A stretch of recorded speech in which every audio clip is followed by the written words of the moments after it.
Komo to GCash. How to send money from Komo to GCash online. And kung bago ka sa channel na to and gusto mo pa ng mga tutorial videos na katulad nito, please click the subscribe button.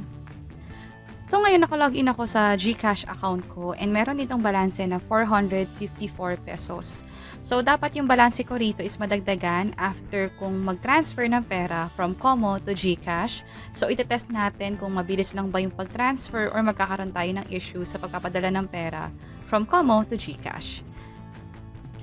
So ngayon i-open ko na yung Komo Mobile App ko. Ito siya. And then mag-login lang ako gamit yung fingerprint ko. And meron kaming tutorial video on how to set up fingerprint login sa Komo and also paano din mag-register sa Komo. You may click this link sa taas to check those tutorial videos. And ngayon, para makapag-transfer, dito sa bandang baba merong transfer. So tap ko yan. And then who will receive the money? Ang i-click ko dito is yung send to new since ngayon lang ako magpapadala ng pera sa mga bank accounts na to or sa GCash account na to. So, who will receive the money? So, dito sa account name, ilalagay ko rito kung sino yung owner ng GCash account. Yung account number naman is yung cellphone number na nakalink sa GCash account. And then for select bank, ang ilalagay ko rito is yung GCash. Ito siya. So, kompletihin ko lang tong info na to. And nakompleto ko na siya. Tap ko yung next.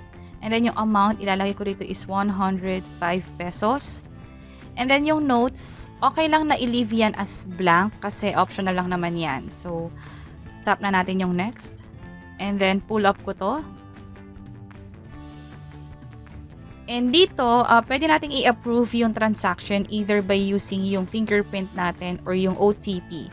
Sa akin, OTP na lang muna. And hintayin ko lang yung code na ma-receive ko from Komo.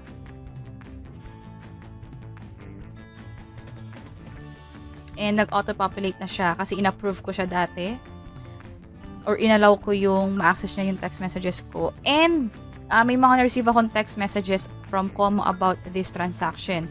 And also may na-receive din ako from GCash. Ito siya na may na-receive daw tayong pera from East West Rural Bank. So ito yung na-receive kong text from GCash. GCash from East West Rural Bank or Komo with account number 0118 sa dulo. So, obviously, na-receive ko na yung pera sa GCash account ko. And dito, balik lang ako sa Komo na gusto ko siyang i-save para next time kung gusto ko magpadala ng pera sa GCash account ko na to, makikita ko na lang siya sa list of favorites ko. So, i-save ko na lang siya as GCash. So, pag dito kayo nang bahala kung paano nyo siya in-name. So, na-check ko na siya. And click ko tong done. Pakita ko lang very quick sa transfer. And then dito nakasave na siya, Lulu GCash. So pag tinap ko yan, ang ilalagay ko na lang is yung amount. And also kung gusto ko maglagyan ng notes, lalagyan ko na lang din. Hindi ko na kailangan ulitin yung pag-enter ng account number and also ng account name. And sa GCash naman, balik tayo dito. So nadagdagan na yung pera ko dito, naging 559 pesos na siya. So, ganun lang kabilis mag-transfer ng pera from Komo to GCash. And sana nakatulong tong video na to. Please let us know by clicking the like button. And kung may naisip kayong questions or topics na tingin nyo pwede namin i-share online, please let us know by providing a comment below. And ito pa yung mga videos na pwede nyong i-check. I hope na makatulong to. And this is Lulu from Investlibrary. Until next time, bye-bye!